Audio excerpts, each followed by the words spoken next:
Waalaikumsalam. Mohon izin Bapak, kami mengganggu waktunya jenengan karena berkaitan dengan program Guru Penggerak. Di modul ini kami diminta untuk interview dengan Bapak. Iya, siap. Jadi nanti kami akan mengajukan beberapa pertanyaan terkait tentang dilema etika dan rujukan moral. Biasa. Iya, ngapunten Pak. Iki saya dulu yang memulai pertanyaan ini. Iya. Yang pertanyaan pertama ini, selama jenengan menjadi kepala sekolah di SMKN 1 Cermi, pernah nggak ada kasus atau masalah-masalah yang berhubungan dengan pengambilan keputusan, tapi jenengan dihadapkan pada dilema?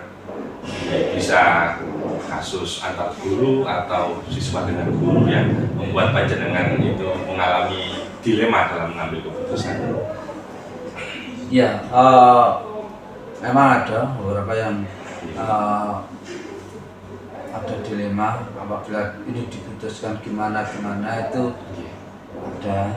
Cuma kami kan tetap harus ini ya musyawarah dengan semua tim ya untuk membahas itu. Terus kemudian kira-kira langkah-langkah atau prosedur dalam memutuskan masalah panjenengan tadi ketika mengalami dilema itu prosedurnya seperti apa? Ya. Kita pertama ya harus mencari data dulu ya, kita kumpulkan data itu, kebenaran dari berita itu kita kumpulkan. Nanti kalau misalnya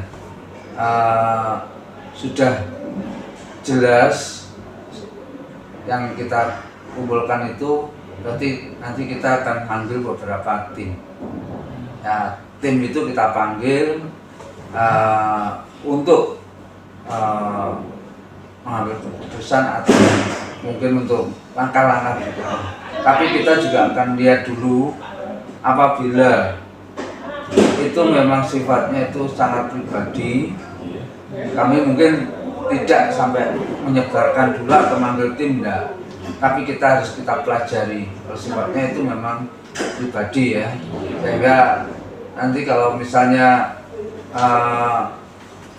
kita sudah benar-benar tahu permasalahannya, tahu apa yang dilanggar, ya kita harus secara personal untuk kita beri pembinaan gitu. Tapi jadi oleh itu lihat kasusnya dulu. Untuk cari kasusnya dulu.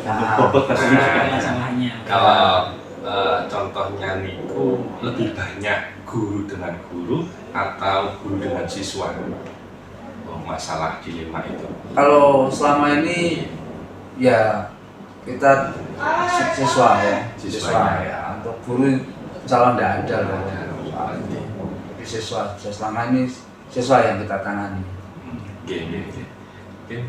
Saya lanjut Bapak terkait tadi Bapak masalah yang berhubungan dengan dilema etika yang mana hari itu membuat kita jadikan sesuatu yang seperti makan buah si Malakam ya, artinya benar melawan benar Pak. Nah, menurut Bapak ini hal apa saja yang jenengan anggap efektif? Tadi kan Bapak sudah menyampaikan kita dan musyawarah terlebih dahulu gitu Pak. Nah, selain itu adakah hal yang lebih hal efektif yang lain yang Bapak lakukan dalam mengambil keputusan dalam menyelesaikan yang berhubungan dengan dilema etika seperti itu? Ya, kalau misalnya ada sesuatu yang mungkin keputusan ini mungkin dampaknya harus kita pelajari dulu. Jadi kira-kira kalau kita ambil keputusan ini dampaknya gimana? Ya, walaupun mungkin semuanya, ini mesti semuanya berdampak.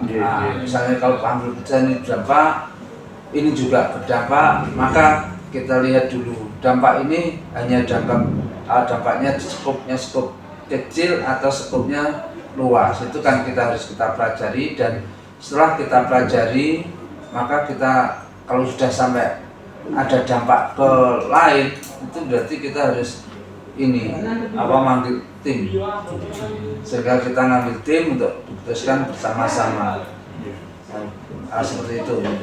Selanjutnya nih Pak, terkait tadi ya yang berhubungan dengan masalah dilema etika yang buat kita menjadi diharapkan sesuatu yang tadi diharapkan sesuatu yang susah untuk artinya pada seperti makan buah si malakama. Nah, selama ini menurut Bapak nih dalam menentukan atau mengambil keputusan dalam menyelesaikan yang berhubungan masalah dengan dilema etika,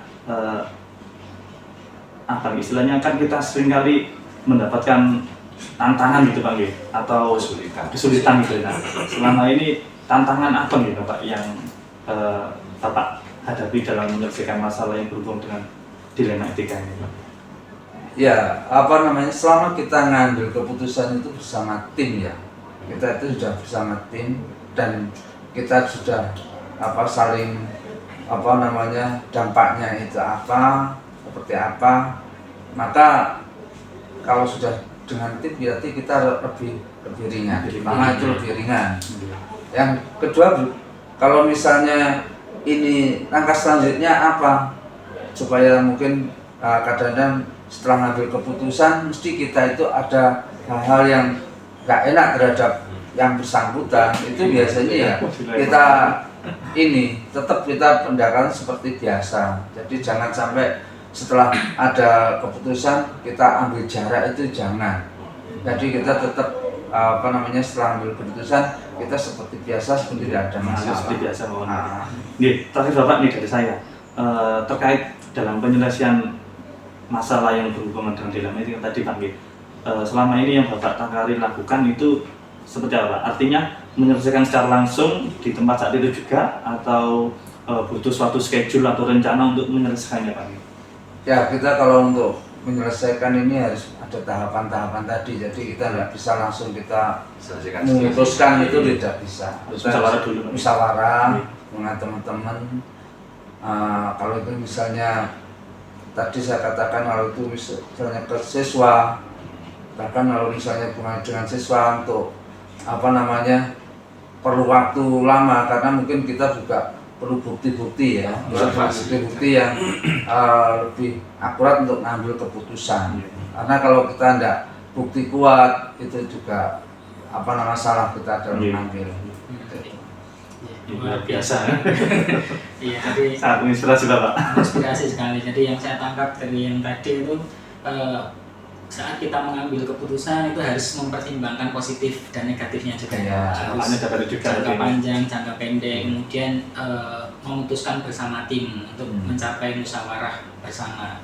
Jadi keputusan itu bisa semuanya menerima keputusan tersebut. Kemudian ini Bapak, dalam selama ini Bapak mengambil keputusan, pasti ada faktor-faktor atau hal-hal yang selama ini bisa mempermudah Bapak dalam mengambil keputusan. Gitu. Kira-kira ada apa, bagaimana?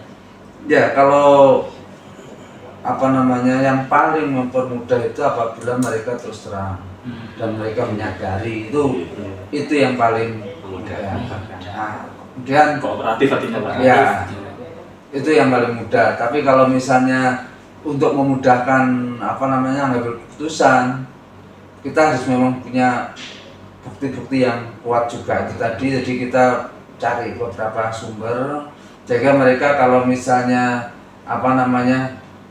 istilah membantah kan nggak bisa karena kita sudah betul-betul punya bukti. Kalau itu permasalahan dengan kalau itu hubungannya dengan siswa, maka saya sangat juga instansi-instansi yang terkait biasanya itu yang juga sangat membantu kita untuk memberi istilahnya mungkin bantuan-bantuan berupa ya macam-macam lah, mungkin yang bisa juga untuk entah itu untuk menyadarkan atau mungkin untuk gimana caranya supaya mereka itu bisa nyadari gitu. Itu biasanya juga termasuk instansi-instansi yang lainnya juga bisa. Sekali luar biasa sekali Bapak. Jadi faktor-faktor pendukung itu yang bisa membantu Bapak selama ini bisa memecahkan masalah-masalah, kemudian menentukan keputusan. Kemudian yang terakhir Bapak, dari saya, Bapak pengalamannya sudah banyak. Saya juga sangat belajar sekali pada Bapak ya.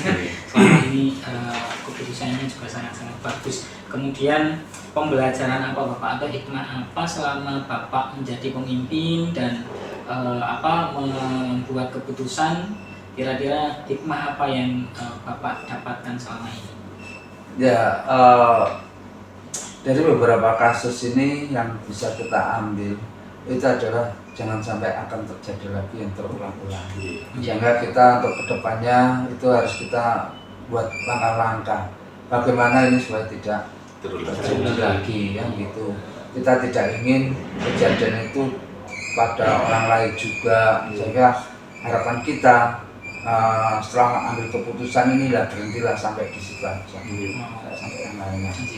Jadi melakukan evaluasi dan perbaikan supaya tidak terulang kembali. Luar biasa sekali. Mungkin itu cukup. Jadi terima kasih banyak Bapak atas waktunya. Kami mengganggu jenengan, mohon maaf. Saya dan teman-teman ini belajar banyak sekali. Semoga ke depan kita bisa seperti Bapak. Meniru ilmunya dan mengaplikasikan ilmu yang disiapkan tadi oleh Bapak. Untuk foto satu-satu.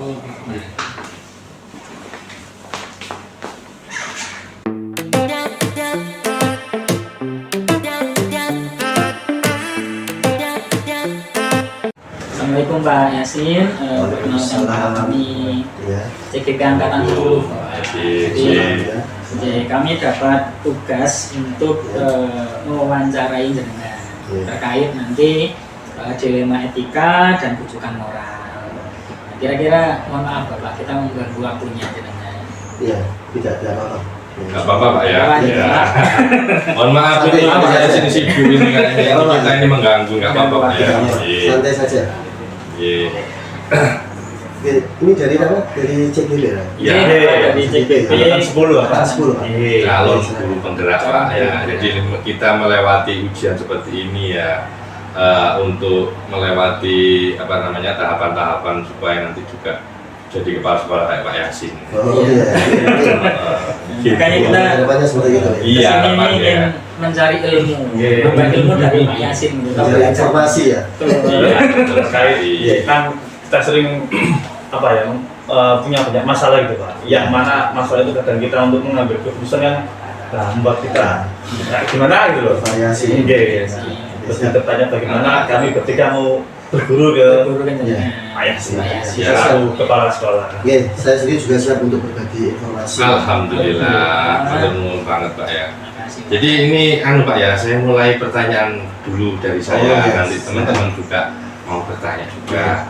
Jadi yang pertama ini, pertanyaan pertama, ketika jenengan ini menjadi kepala sekolah, ini kira-kira pernah nggak ada kayak semacam masalah atau kasus-kasus yang mana kasus tersebut itu membuat jenengan itu menghadapi dilema etika?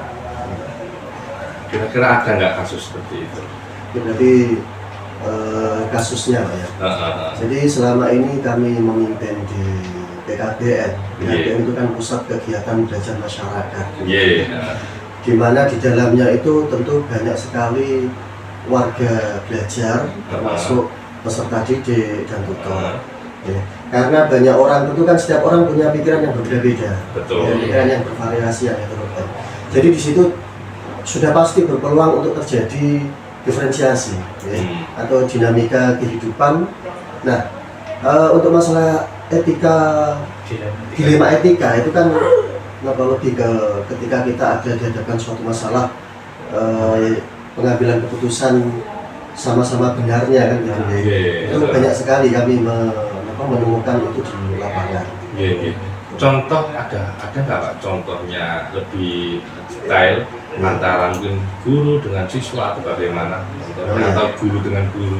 Ya, yang baru-baru ini terjadi, saya sendiri juga yang menemukan kasus itu. Langsung Pak ya? Ya langsung. Ya. Jadi memang kebetulan saya itu berkomunikasi dengan warga belajar itu sering, jadi komunikasinya sering.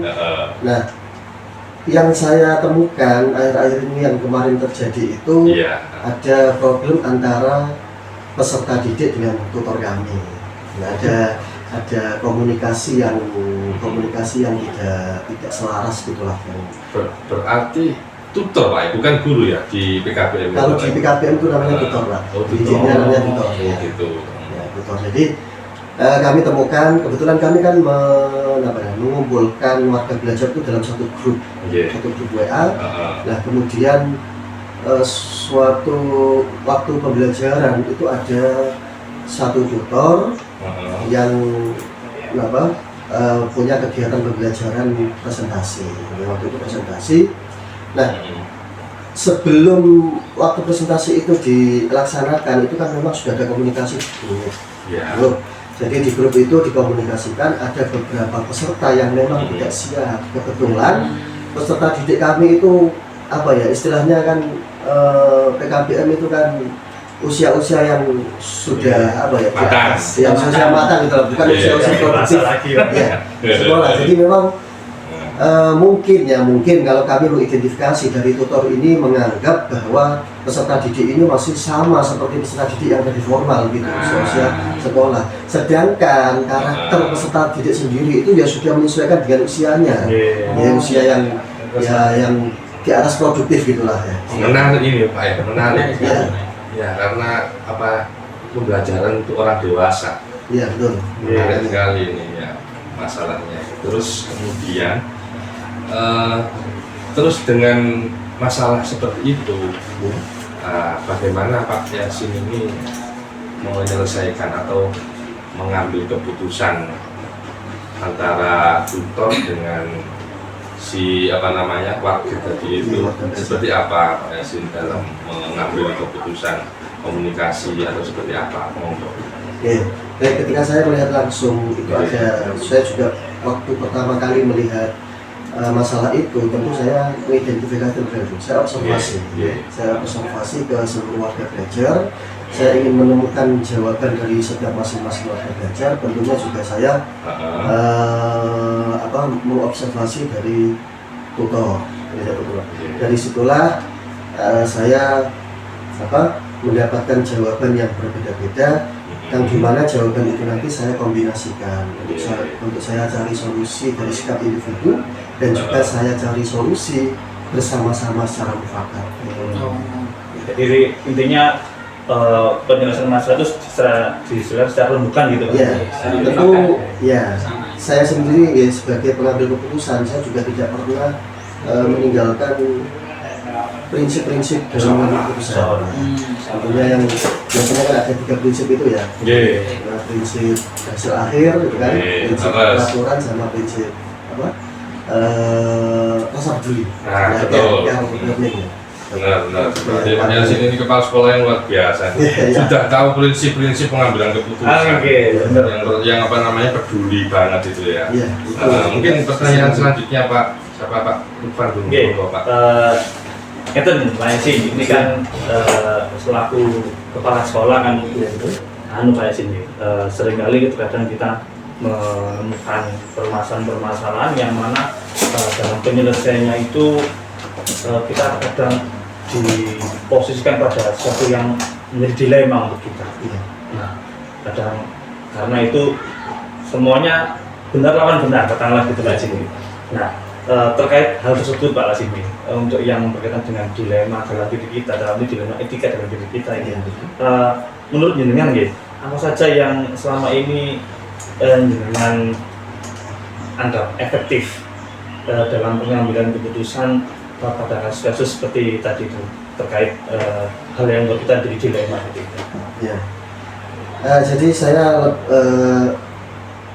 mencontohkan kasus tadi dulu ya. Kasus tadi itu kan pertanyaan yang efektif bagaimana ya. Dari kasus tadi itu tentu saya tadi tidak bisa meninggalkan yang namanya kita musyawarahkan. Jadi temuan-temuan saya di lapangan, jawaban-jawaban benda itu saya kombinasikan untuk saya komunikasikan dengan beberapa tutor. Dan tentu tutor seringkali saya ingatkan bahwa bukan dimarahi saya. Sama mengingatkan manusia.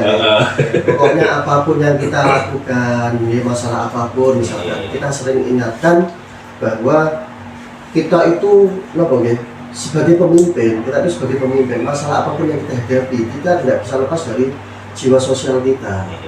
Tentu di dalam pendidikan kita punya filosofi yang diajarkan Gajah Dewantara kan ya.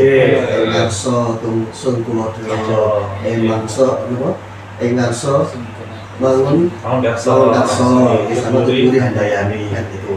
Jadi saya sering sekali ke para tutor untuk menggerakkan itu. Nah, yang tentunya yang paling efektif bagi saya adalah satu, yaitu kedekatan hati. Kedekatan hati, dan tentunya ketika musyawarah itu semuanya kalau kedekatan hati itu ada, musyawarah itu jalan. Artinya solusi itu pasti muncul. Nah, solusi itu mempertimbangkan asas kemaslahatan bersama. Nilai kebajikan juga. Nilai kebajikan. Artinya kemaslahatan itu nilai kebajikan. Oke, masuk. Sangat menginspirasi sekali. Terus lanjutnya Pak, nah, terkait tadi itu Pak, Pak Yasin, istilahnya kan dalam mengambil keputusan tadi yang kita dihadapkan pada dilema etika, tentunya kan terkadang kita menghadapi sebuah tantangan dalam mengambil keputusan tersebut. Nah, menurut jenengan ya Pak Yasin, tantangan-tantangan yang seperti apa yang Pak Yasin hadapi selama ini ketika mengambil suatu keputusan yang berhubungan dengan dilema etika dalam diri kita ya.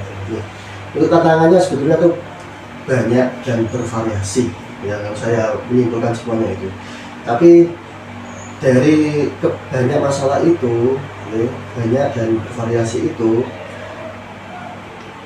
tantangan-tantangan yang selama ini saya rasakan itu yang paling menjadi PR saya itu adalah menyatukan pola pikir atau mindset dari warga belajar itu karena usia pola pikir kita harus tahu bahwasanya peserta kita itu peserta yang luar biasa.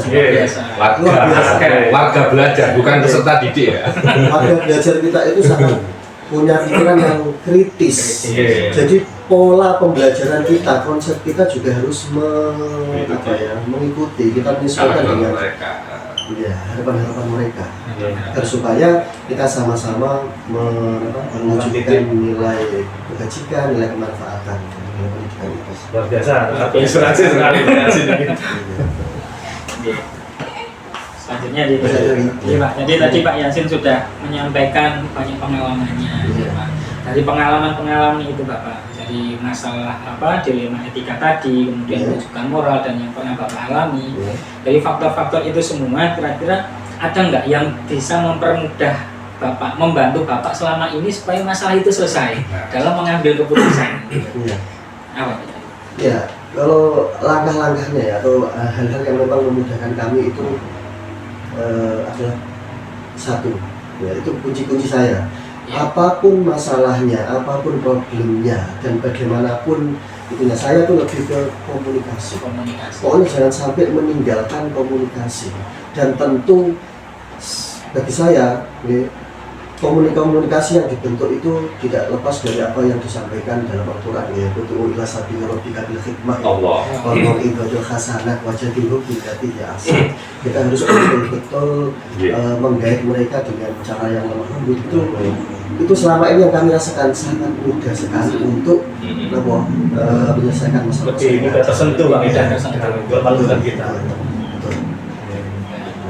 Akhirnya kesepakatan itu semuanya setuju dan berjalan sesuai dengan apa yang sudah kita konsep bersama. Luar biasa sekali. Kemudian ini pertanyaan terakhir dari saya Bapak. Dari semua masalah yang Bapak sampaikan, kemudian ketemu suatu kasus, jadi pembelajaran apa yang Bapak ambil selama ini dari dalam memecahkan masalah-masalah itu?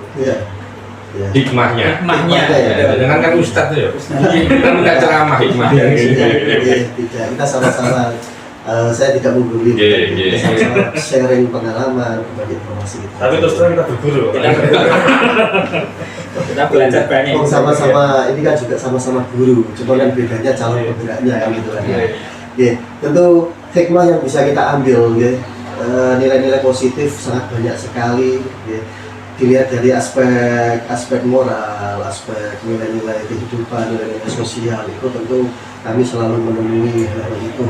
Nah, hikmah yang bisa kita ambil bahwasanya dari semua warga belajar, dari proses pembelajaran yang kita lakukan itu kita sendiri dari aturan dinas pendidikan itu ada sebetulnya, juknis, pelaksanaan dan apa-apa itu ada. Dan juknis yang selama ini kita lakukan itu sebetulnya kalau kita terapkan di warga belajar kita 100% memang tidak bisa memenuhi itu. Nah, dari situ kita belajar, kita menemukan sebuah kesimpulan bahwa untuk menyatukan beberapa pikiran yang kritis-kritis ini tentu dibutuhkan suatu langkah yang kritis juga. Jadi untuk menyatukan pikiran-pikiran yang kritis dari orang-orang ini dan warga belajar, tentu kita juga punya solusi yang kritis juga. Nah, solusi kritis itu bagi kami lebih berlandaskan asas kedekatan emosional. Jadi kita pendekatan emosi untuk pendekatan emosional kita harus terbentuk dari awal. Jangan sampai ketika kita sudah menerima warga belajar, kedekatan emosional itu tidak terbentuk. Itu kalau bagi kami mulho itu sia-sia. Kita apapun yang kita berikan tidak akan masuk karena mereka yang berpikir kritis sudah punya prinsip sendiri. Nah, kita yang di PKBM kita kan harus kita harus sama-sama menyatukan prinsip itu sebetulnya. Artinya kalau saya simpulkan dengan emosi dan dengan kelembutan tadi Pak. Iya, betul. Di situ. Ini pertanyaan yang saya terakhir Pak Nah, tadi kan Pak Yasin mengatakan bahwa untuk menyelesaikan kasus tertentu kita ada judis tersendiri gitu. Nah, terkait penyelesaian masalah atau kasus yang membuat kita menjadi suatu dilema Pak Yasin gitu. Terkadang kan kita ini bisa menyelesaikan saat itu juga atau kita butuh waktu untuk menyelesaikannya. Nah, kalau menurut dengan Pak Yasin atau selama ini yang sudah pernah Pak Yasin alami ketika menyelesaikan kasus yang berhubungan dilema etika diri kita ini,